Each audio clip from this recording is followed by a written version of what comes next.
Well, hello there. Tonight on Kandor with Katy, it's going to be pretty fun. We're going to talk about funny things that kids have asked from Santa, like gifts, and also horrible gifts that people have received. So I'm going to roll the intro if I can find it. I also need glasses that are like better for social media, or not social media, but like videos. But what are you going to do?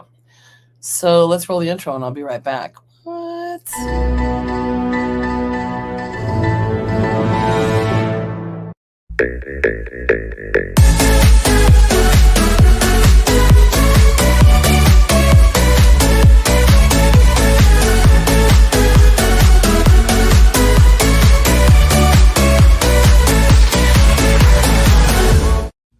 Boom! Let's do this. All right, so here's what's interesting. I use StreamYard to stream like all the things. And they now have AI generated pictures. So I just use that for this. And so I'm going to add that for when I upload my YouTube thing with my little face on it. But isn't that kind of fun? So tonight we're talking about, let's see, hang on. Need the readers. Boo. Funny kid requests and horrible gifts. So I didn't write the whole thing out, but funny kid requests from Santa. So I was thinking like I've done stuff before where it's like, funny Christmas decorations and or whatever. And I've been super busy. But I want to show you. Okay, so Sid Squatch is hanging out with Santa. And if they were really hanging out and he was sitting down, it would probably be about the same size. And then Gorm, the troll, is visiting from Norway. But, he'd probably be a lot bigger than that. I don't know if you've seen the Troll movie or the movies on Netflix, but they're pretty good. So I'm going to leave Gorm up there. I'm going to put Santa in the back. Sorry, Santa. And then let's just talk. Let's talk about stuff. Okay, so I got the information from all of these places. And then just remember, this is for, hang on. Let me remove this. This is my ugly sweater. This is the one I wanted, and it didn't get here on time. So this is, Sid Squatch's cousin, Sasquatch, on a dinosaur. And doesn't seem like it's going to be too hot. Like, I'm sick of the heat in Arizona, to be honest with you. It's still getting up to the 80s sometimes. I'm done. Like, somebody just save me and move me to Norway already. Because yes, I can take the cold. Everybody's like, if you were in the rain, you wouldn't like. Yes, I freaking would. Yes, I would. So here's the ugly sweater that I got because that didn't come in time. So I went to Goodwill and I got this. Well, okay, let's see if you can see it. Merry Christmas, everyone, except Southwest Airlines. And then the most hilarious thing was people at my ugly sweater Christmas party on last Saturday were like, but I actually like Southwest. I'm like, it's not one that I made. Like, this isn't my shirt. Pam says, Pam, I love you so much. You're always here. Yeah, I'm like, this is not my own personal like vendetta against Southwest Airlines. I just thought it was totally random and funny.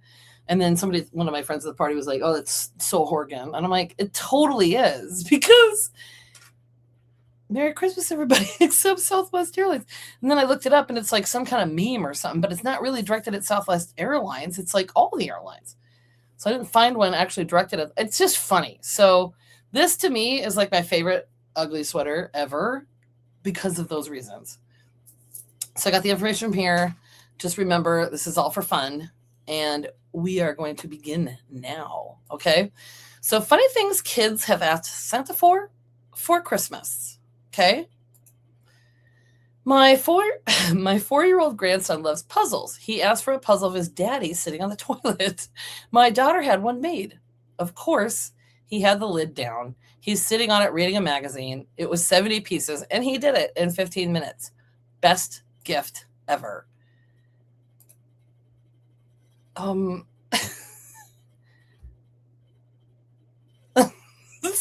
Why would a kid ask for a puzzle of his dad on the toilet? Unless he's like a dog. I mean, not like I'm not calling him a dog, but like, how dogs or cats or whatever follow you into the bathroom. Maybe he does. And he's just like, I love dad. And I just want a picture of dad on the toilet. I mean, it's just funny. All right. My almost 8-year-old asked Santa for soda since we don't let her drink it. There were 6 small soda bottles unlabeled under the tree, and she was so excited, saying, "Those are for me." Now, you're going to be shocked at the amount of requests that kids have involving food. It's quite interesting. All right. So my son, now this one's quite disturbing. So hold on to your seats. My son asked Santa for a dead squirrel. There was a dead squirrel at the park one day. He wanted to bring it home. I told him no, but maybe we could find a toy one. He wanted to make sure it would be a dead squirrel toy. Santa managed to find a dog toy squirrel that was flat, so it was dead. He loved it. And you can see the picture. It's a little dark. I probably should have edited them a little bit, but should we be concerned about this? Because, and the dog toys, they do that because they chew them and they get the squeaky out and all the stuffing and whatever. So the flat ones are cool and they still like them, and this is going to come up later. So this is very strange. Like, why would a kid want a dead squirrel or a dead anything? Honestly, right? Okay, so my daughter loves saltine crackers. When she was 6, she asked for and received them. It has now become a recurring birthday and Christmas present for her. She's now 9, but every time she opens a box of saltines, she's elated. Okay, so this one's kind of cool to me because every year, and this started, I don't know, in the 1800s maybe with my family. Every guy would get a box of chocolate covered cherries, and then it would be wrapped in newspaper, and that would just only for the guys. And that was the thing. But I love Zesta crackers, and my friend Christy Day from high school, and junior high and high school, we called them Zesta flowers, and we just freaking loved them. And I still love crackers. So I think it's funny that a kid asked for them, got them, and then now it's like a tradition. So we'll have like a couple more of these, which is really kind of funny. Okay. My daughter asked for pink princess toast, whatever that is. She got strawberry marshmallow fluff, and she loved it. So Pam says, my son gets chocolate covered cherries every year, and he doesn't share. Ha ha ha.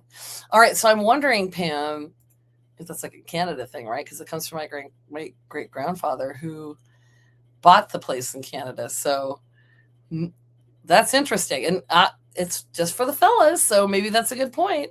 It's funny. Okay. A few years ago, our son asked for a spider. Oh my God, this one's disturbing. Just hold on to your hats. My son asked for a Spider-Man transformer. We found one and didn't realize it transformed into a rocket that launches red penis-shaped bullets from the crotch. Most inappropriate gift for a 4-year-old ever. The best part is that like they bought it, gave it to him, and then they realized what came out of it. And maybe this 4-year-old's hopefully most likely not going to know what that is, but that's freaking funny and wildly inappropriate. Okay, my son asked Santa for an eyeball ornament. It was so random, but every time he made a list, the eyeball ornament was on there. I was walking by the store one day and just had a feeling. I asked the lady at the desk if they had any eyeball ornaments. She said she needed to check the back room and came out with a sparkly, ridiculous eyeball ornament. It was $4. I think it was my son's favorite gift. Okay, is that not funny? So Pam says, I guess Santa does make the kind of gifts we all want and need. I know, right? Hey, ask for like a transformer or something or other, and you'll get exactly what you actually need. What? Okay, so this is funny. Like, why would this kid want an eyeball ornament? It's just funny. Okay. When my son was 5, he desperately wanted a clipboard for Christmas. It was then all he talked about. His joy opening that present was the best. He used that clipboard for weeks to make lists and do his work. So this to me is really cute because it's probably like one of his parents or both that are working or some, a teacher or something that always has a clipboard, and he just liked it and just wanted to feel a part of it or something. So it's kind of cute, but also really funny. All right. After waiting 2 hours in line, my daughter asked Santa for a hot dog. Yeah, that makes sense. That sure makes sense.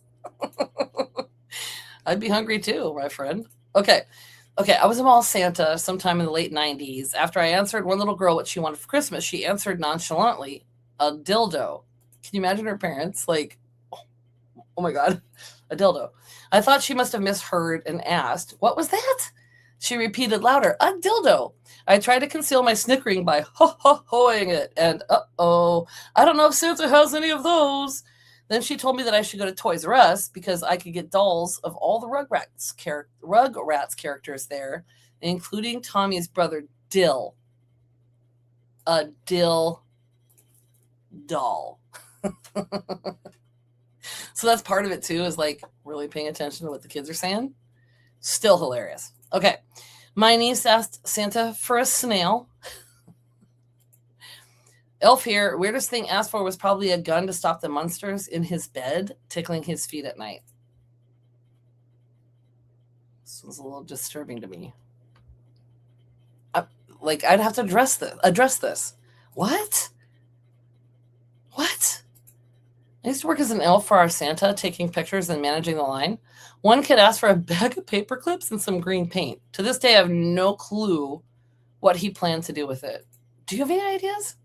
What would a kid want with a bag of paper clips and green paint?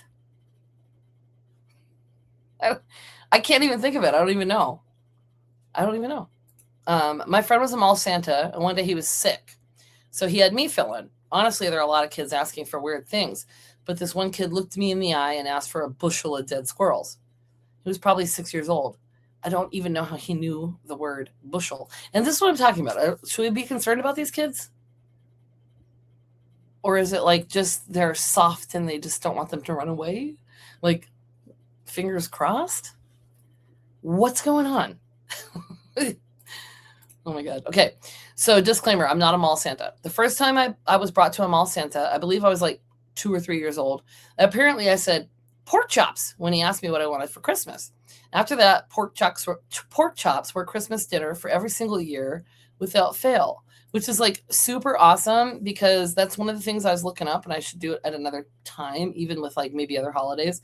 Is like, what's something accidental that happened that became a tradition? So I love that they took that, and then every year they had pork chops, which is way cool.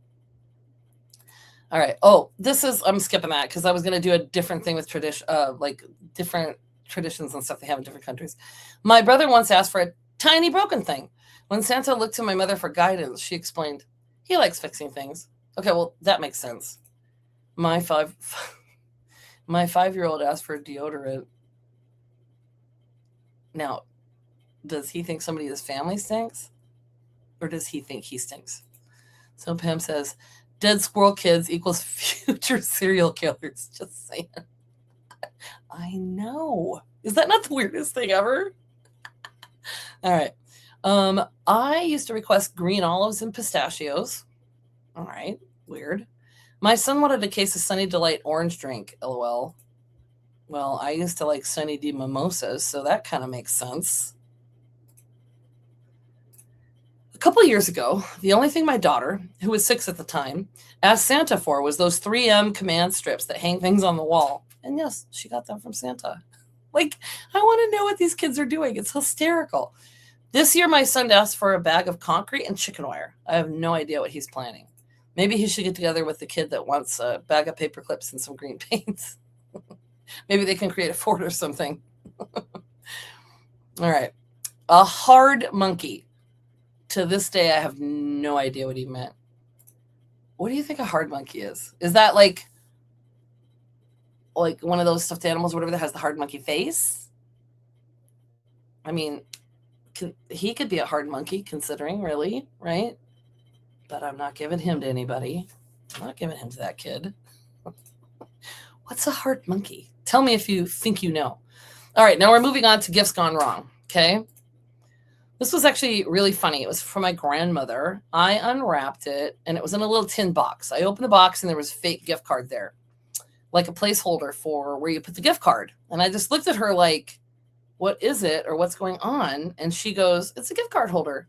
You can put all your gift cards in there. And I just started laughing, saying, no, you're supposed to put a gift card in here to give to someone.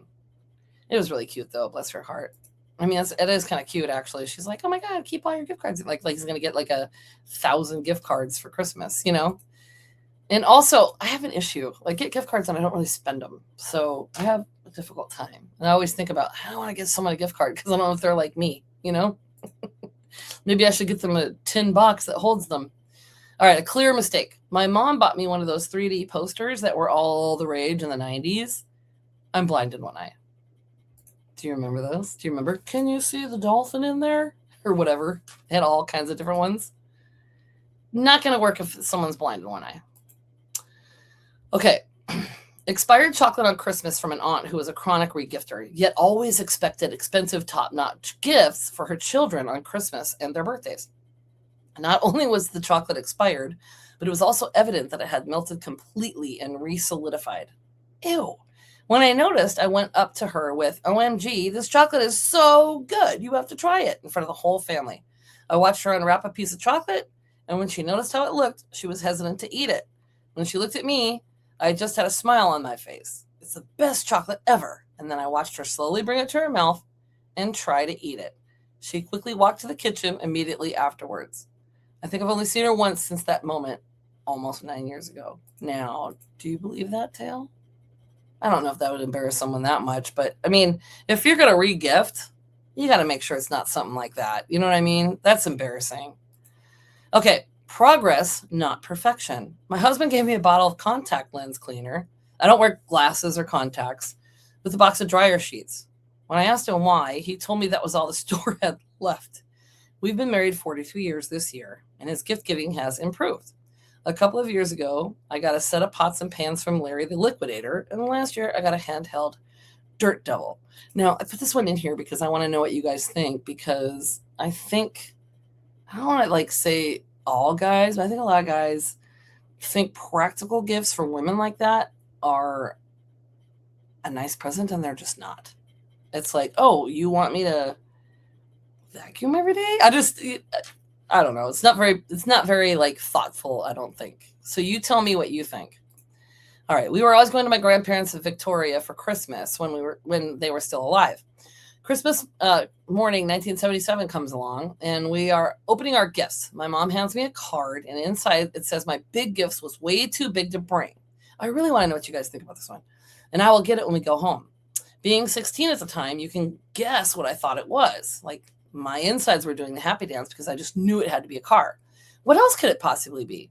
A couple days later, we get home, and my mom sends me into the bedroom while someone delivers my gift. Imagine my surprise, parentheses horror, when my mom says, oh, okay, you can open your eyes now. And there are 5 different sized wooden boxes in front of me and not a car.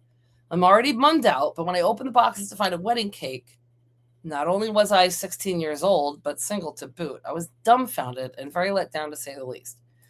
Now, this is the kind of story that I want more context. A, like I love to say, wildly inappropriate. Oops. I'll do this one. Wildly inappropriate.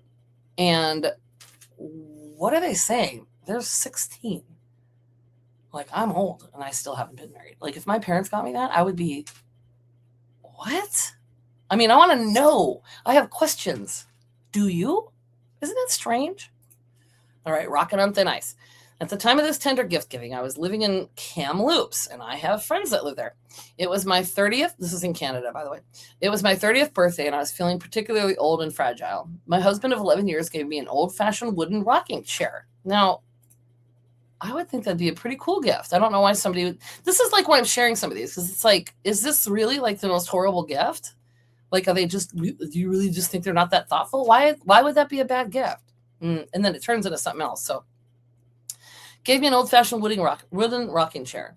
I burst into tears and refused to go out of the house for the rest of the day. And that's a little extreme, don't you think? For the rest of the day, really? The silver lining was I began to examine why on earth I was living with this guy anyway. The rocking chair actually came in handy after I remarried and had babies that liked to be rocked as they nursed. So I ended up having more happy memories with the chair. Okay, so she breaks up with the guy, but she keeps the chair that she hated so much she wouldn't go outside? Come on. That's just... Maybe it wasn't the worst gift, All right, it was a shirt that I had. I'm not a gynecologist, but I'll take a look anyway. Oh, my God. That's that, What was that one shirt that was like FBI inspector, and it was like, I don't remember what it stood for, but it was something inappropriate like that. She knows I want to be a doctor, and her English is no bueno. This is where it gets good. I found it hilarious. Once we translated it to her, she almost cried from embarrassment. I proudly wore it for the rest of the day, which I think is totally awesome, by the way. Okay, a wooden pop-out playset from my aunt. The recommended age was 2 to 4. I was 13 or 14. Pam says, "Oh yeah, female body inspector." That goes back to this one. Thank you, Pam. That's too funny. I would be like sad if somebody gave me this as a 14-year-old or an adult. Like, okay, you calling me out? Do you think I'm inept? All right, my uncle got me a giant block of cement once. He put random things throughout the block and gave me a miniature hammer and chisel. I actually chiseled through the whole thing and found some coins and what appeared to be an arrowhead. My uncle is the strange one in our family. And then someone said, this would be a pretty cool gift, actually, if there were cool enough things inside it. What do you think about this one in particular? I mean, if it was somebody that really liked to do that, like a geologist, let's say, or an archaeologist, maybe. I don't know. My sister got a bag of Kroger shredded cheese from my aunt one year. It's so funny. I got a book called Coping with Being Adopted from Santa while I was in high school. Was news to me. Now this one is like so wrong. Do you really think that that's how the parents told them? Oh my God. Oh my God. Gorm is so sad about that. I mean, all right. I was dating this girl. She knew I was self-conscious about my teeth. I have fluorosis, whatever that is. So I wouldn't smile very much. When I did, I'd try really hard to hide my teeth. Well, this girl's family bought me a toothbrush, and it even had my name on it. So I'm looking at these, and I'm thinking, are these true stories, or are these people just making it up? Because that's awful. Like, to give them something they're completely self-conscious about, and then actually, like, put their name on it? Horrible. I think I'm almost done here. This wasn't my gift, but it was the most awkward situation ever. So a few years ago, my grandma had her legs amputated. Don't feel bad. Since then, her health has improved a ton. Anyway, last Christmas, my aunt bought her socks. It was so awful. I mean, this is like somebody that's just like not in tune with family or situations or anything, right? So that's horrible. It's a horrible gift. All right, I'm done with that. So I think that my final thoughts, I don't really know what my final thoughts are, but I think my final thoughts would be, if somebody gives you a horrible gift, maybe look at who the person is first and then really think about it and then decide whether you want to say something, or you just like ignore it and kind of throw it away later or something, or regift it if it's something that's regiftable, like a pair of socks, you know? You can reach me this way. This is my real estate email. So, hey, if you want to buy a house, if you just want to say hi to me or buy a house or sell your house, contact me. Like and subscribe, because it'll make Sid Squatch and his tiny hiney very happy. And this is what Sid Squatch says. The journey begins with you, so be good to yourself, guys. And this is me. Corgan loves you. Peace and love. You know what? Tomorrow's Christmas Eve. I hope all of you have an amazing, loving, wonderful, peaceful, joyful, amazing Christmas, whether you're by yourself or with a ton of family or friends, or you know, just doing whatever the heck you want to do. Okay. So, oh, hey, Mike. Merry Christmas. Merry Christmas. I wish I could do like a tree symbol and then a Merry Christmas would come up. But yeah, so, guys, I love you. I will see you next week. And then I'm probably going to have some cool stuff to focus on for the new year. And not necessarily, what is it called when you make your things, but something that we all probably should be doing. So see ya.